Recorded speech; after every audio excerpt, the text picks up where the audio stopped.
Welcome to a special edition of Access to Business.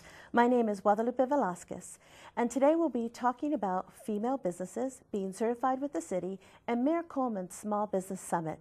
And our guests today are Director Melinda Carter, Laura Coffey, Judith Cockrell, and Melanie Martin-Jones. Welcome, ladies. Thank you. Thank you. And before we get started, as always, we want to get to know our guests a little better. So if you would begin, Director Carter. Thank you, Guadalupe. My name is Melinda Carter, and I'm the Executive Director or the Director of the Equal Business Opportunity Office, Mayor Coleman's Equal Business Opportunity Office. And I've been with Mayor Coleman for a number of years. I had a small respite, or small break when I worked for the governor, but I'm back, and I'm very happy to be here. Been back for about a year. I was gone maybe a year. But the Equal Business Opportunity Office is the city's office that deals with minority and women inclusion for the city.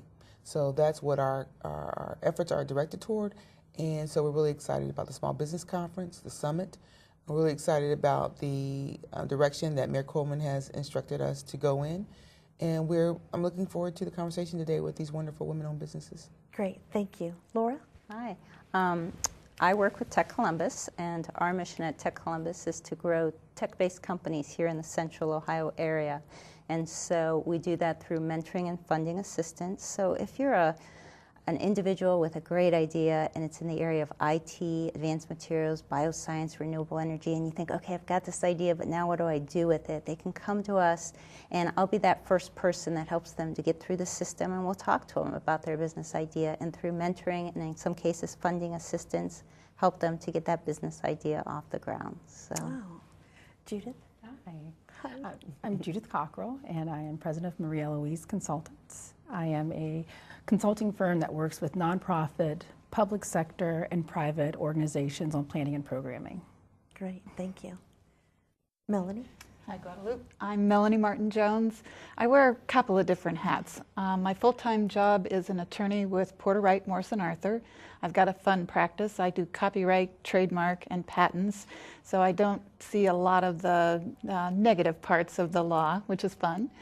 I'm also the current president of NABO Columbus, so I am here in Central Ohio chapter of a national organization that helps women who have their own businesses network and have opportunities and access to resources. I also co-founded a group called the Women's Council of Central Ohio, which is made up of each women's organization here in Central Ohio, and I'd like to ask anybody who isn't part of that to contact us and become part of that group. Great, thank you.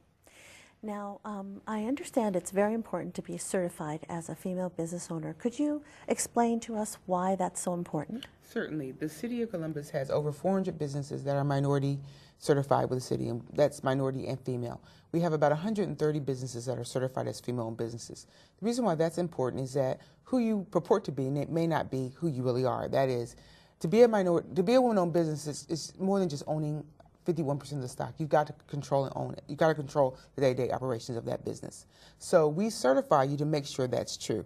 And once you're certified, we will market you to the city. We'll identify your business as a woman-owned business or FBE.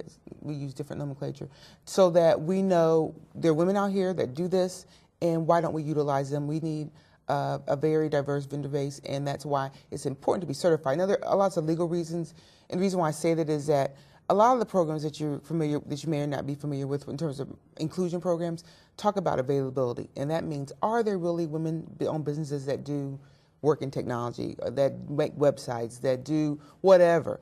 And if you're not certified, then there's no way that we can ascertain that you're available to do highway construction, to build a building, to decorate this interior. So it's important that if you're a woman-owned business that you get certified so we know who you are and where you are, and so that we can program adequately for you if you need resources, or so we can direct city offices to your business to look at potential opportunities. So certification is absolutely critical, and I encourage women-owned businesses to get certified. It's not difficult. We'll make it as easy as we can.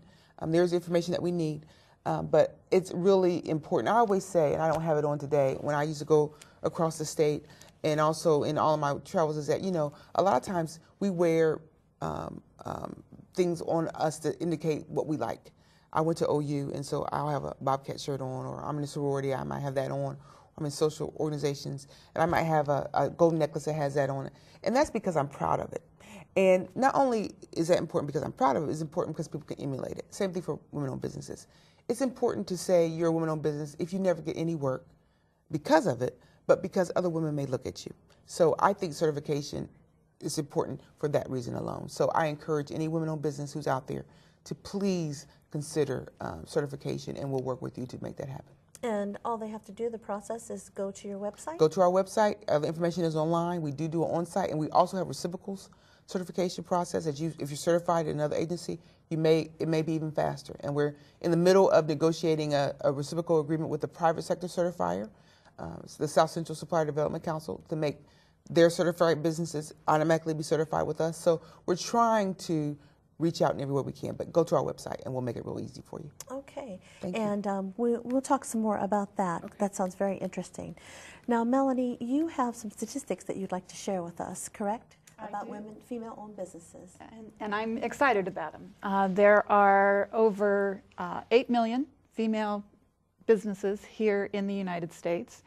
For the state of Ohio, I don't have an actual number for how many female businesses, but in Columbus we have 250,000 female-owned businesses. Wonderful. Of that percentage, most of them are probably lifestyle, but we're seeing an increase in the numbers that would be in something that Laura would have interest in that technology sector. In fact, in the most recent Business First, we have 2 of our visionary, for the NABO Visionary event, listed. That one is in IT, Michelle Kerr of Oxford Consulting, and one was, I think it's going to be on your panel a little bit later, Advanced Engineering with Lisa Wang. Very different careers for women in their women-owned businesses. Ohio is ranked probably a little bit lower than many of the other states, so we'd like to see that increase as far as women-owned businesses. But Columbus is increasing. In 1996, there were probably about 24% women-owned businesses, and in 2011, that number was up to almost 31%. So we're seeing increases, and that's good. Excellent. And could you tell me a little bit about what are the fastest growing businesses today? Well, it's probably, with what you see with technology, it's the hot spots for any business. IT is a fantastic career to get into. One thing that NABO does is help with mentoring of students at the even the grade school. With TechCore as an organization that we are interested to try to get people interested in the STEM area. Otterbein University has a mentoring program that tries to get women into more of the STEM area, the IT, chemical engineering, any of those things that are not traditional female-owned businesses. But we still see a lot of things like consulting and coaching and the things that are also, men are doing the same types of businesses. Okay, thank you. And Laura, what type of services does Tech Columbus have for a female-owned business?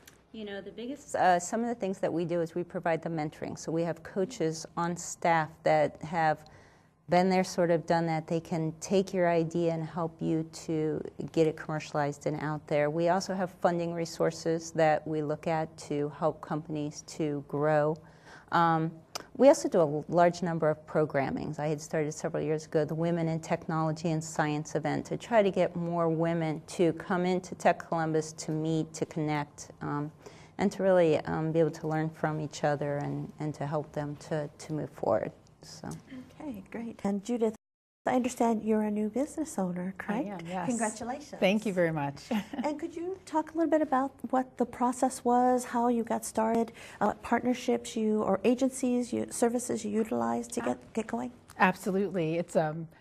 It's funny because when I really got energized and wanting to move forward with this, I attended a workshop at Columbus State in their workforce development that was hosted by Columbus. It was in partnership with Tech Columbus, the Small Business Development Council, and the state of Ohio with their small business area at that time. And it just was really energizing to know that that resource was available. They were putting a large outreach to women to really encourage us to move forward with our ideas and our dreams and know what resources were available. From there, I received training as it relates to some of the processes that were going to be necessary, the structuring of a business and how to get yourself firms that you can move forward and direct you as it relates to the financial issues, as it relates to the legal issues, insurance, all those things that were very important in getting started, to know that it wasn't just a matter of, oh, I'm going to do this, but how do you get going in the right direction? That sounds like a lot. Now, I understand one of your contracts is with the City of Columbus, right, as a consultant? That is correct. With the Equal Business Opportunity Office. And could you tell us about, because it's in collaboration with or working on Mayor Coleman's Business Summit, correct? Yes, it is. Could you tell us a little bit about the summit? Absolutely. The summit is geared towards small businesses, and within there are going to be opportunities for all types of industries, technology, construction, for those who are new to doing business with the city and those that we're calling accelerated. So there will be educational opportunities is the number one most important thing about the summit that is going to be available to small business owners and also minority businesses. There'll be opportunities for women. There'll be opportunities for just those who are untraditional businesses and they're really looking to get started but need the resources, education, and guidance to get going in the right direction. And so we're very excited about that. Great. And when is the conference going to be? October 3rd, and it'll be at Hyatt Convention Center.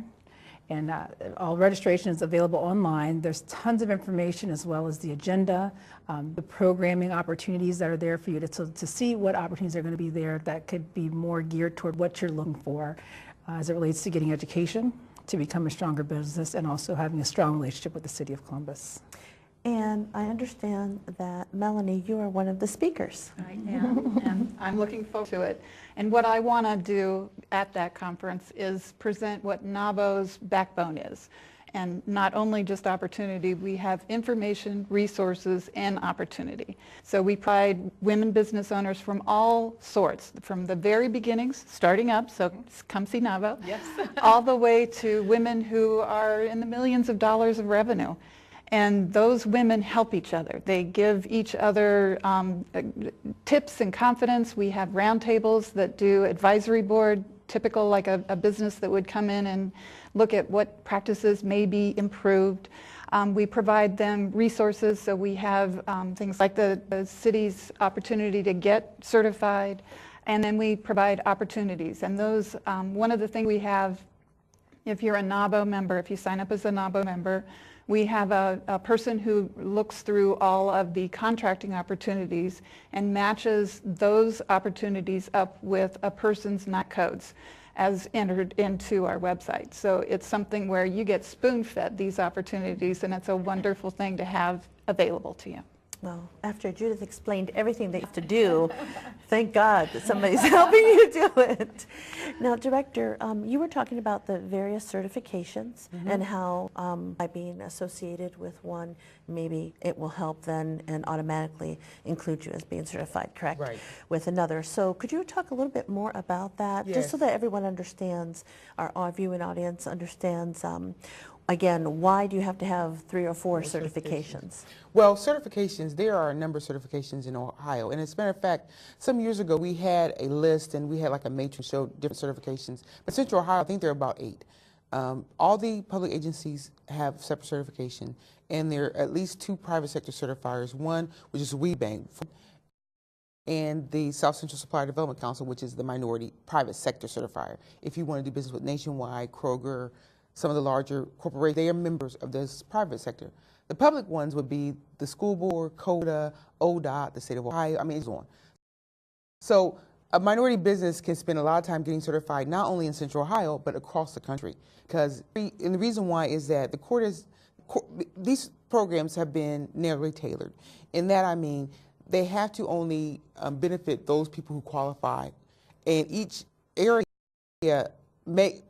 most of the areas have different criteria. So for instance, women-owned businesses in Columbus, for the city of Columbus, may mean something totally different than it does at WeBank, than it does at the school board, who has a local LEDE program, or ODOT, which has a DBE program. So there's different criteria. So there's different, but the reason why we try to reciprocal is we don't want people to have to do that. That's money and time. So we try to streamline it when we can. There's a number of things we've done as peers in this industry to try to streamline it.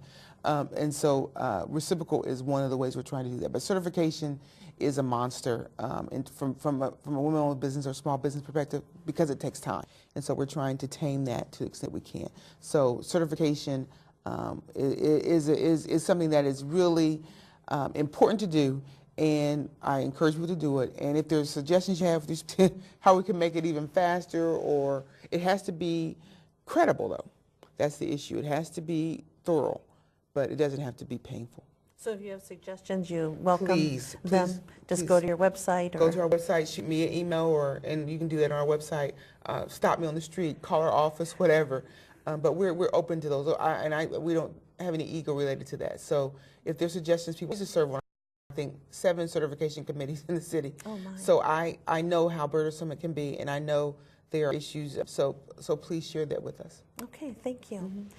And Laura, I understand Tech Columbus has a really good relationship with the city as well. Could you talk about what that relationship is? Sure. Tech Columbus is funded through the state. We're part of the Ohio Third Frontier program.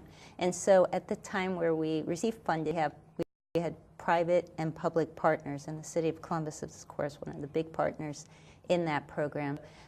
They, by investing in that, what our mission is to help here in the city of Columbus to identify and really help grow these high-tech companies. And in exchange for that, bringing in more jobs, helping with the increased tax revenue. So it's a great partnership, and we work really well with the city to help to grow businesses, especially in my area, in the high-tech area. So great.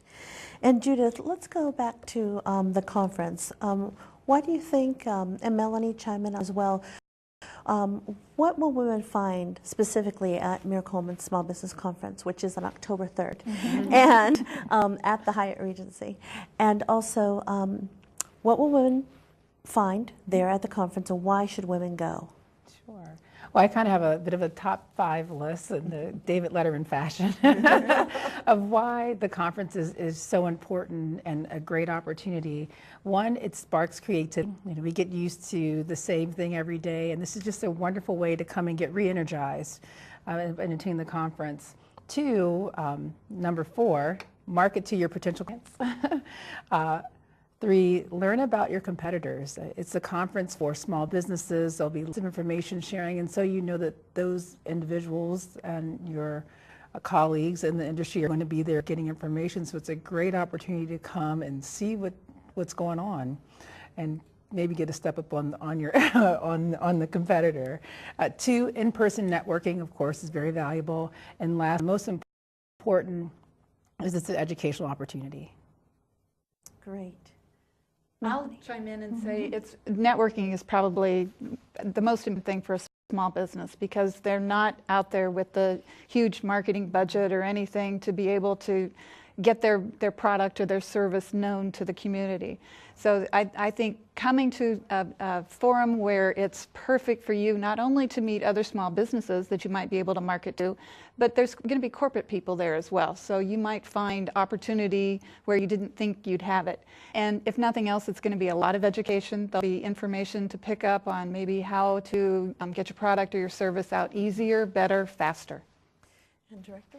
I think one thing that's really important is that there'll be opportunities to find. One thing, I love conferences, and I think they're important, but the most important thing I think people want to know is that when I leave there, is there a contract that I can possibly compete for?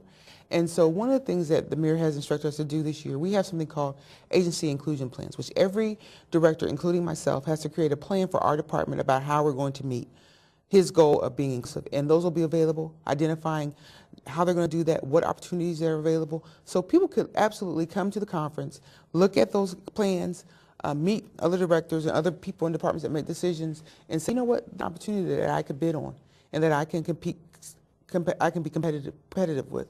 And so I want them to leave that conference with the idea that, you know what, I could have possibly made some money today, or there's a chance to make money. That's really where we're going as an administration. We want to have significant impact on the women business community. Conference is the first step to doing that. And I have to say, being an employee of the city, it's just another reason why I'm proud to work for the city, right? Because you hear that message. I've worked for the city for 6 years, and I've consistently heard that message. And when Mayor Coleman started, it was at about 2%. My goodness, it was terrible. As a matter of fact, when we first started, and Mayor was the president of council, it was below 1%. We used to have something called, goose eggs. I mean, it was terrible. And over the years, it's incrementally increased, and he's never happy. He always wants it to be better and better and better. And so we're challenged to do that. But I mean, we're getting better, but it is, like turning a ship. Right. But now it's like 18. It's like 18%, right. And in the professional service area, it's really good. Okay. It's higher. So, but we have challenges, and we're working on those. The fact that it's right in the forefront is is the first step, right? Absolutely. Or in this case, maybe the fifth step, since we're moving the needle. Exactly, we are. So. Okay, and Laura, with regard to females opening up businesses in the technology field, what types of businesses are you seeing opening up? I would say, if I could say statistic-wise, we get about 1,000 inquiries a year, and about 500 of those go through our deal flow. And I think we fund about 10. I think about 10 to 15% of those in our deal flow right now are women or minority-owned businesses. And but we've got some great representatives of those. We have Tanisha Robinson that's going to speak at the next Women in Technology event. She's using near-field communication to develop a product that will be used in theaters and such. So she's doing some great things. I have another biologist, female biologist, that's developing, using magnetics, she can decipher rare cells. And so she's doing some really great things. We have Pamela Springer here that has built up Manta to be such a great company. So there's a lot of wonderful representation of women in the technology and science areas. There's some really great things. We just got to get more. So. Yes. And so just a little bit more detail about the process. So is it you submit a proposal? They could contact me directly, but once they hear about it, if they think they're in that high-tech area that we talked about, they would go onto our website at techcolumbus.org, and they would hit the Engage button, and we ask some basic questions, and then they'd submit a 2 to 3 page executive summary. Based on that, then we invite them to a program that's like a boot camp of Kids Idea on the ground. And if they do fit into the parameters that I talked about, then we're providing mentoring assistance to help them to grow that company. So going to our website's probably the best way to get engaged. So for our viewing audience, we definitely want you to go to columbus.gov to see the Equal Business Opportunity Office website. And also, without, you want to go to Tech Columbus. If you have an idea, you feel like you've created something or invented something, and we know women are always multitasking. So while we're doing one thing, we are thinking about other things. Take this opportunity. You have the assistance right here in your city, and what better place to do it but with Tech Columbus and our Equal Business Opportunity Office. Judith, what advice would you give to new entrepreneurs, new female business entrepreneurs? Great question. Just stay focused. There are a lot of resources that are available to you, like that at the city. NABO, WELD, Tech Columbus, that are there to help you achieve your dream. Just to take advantage,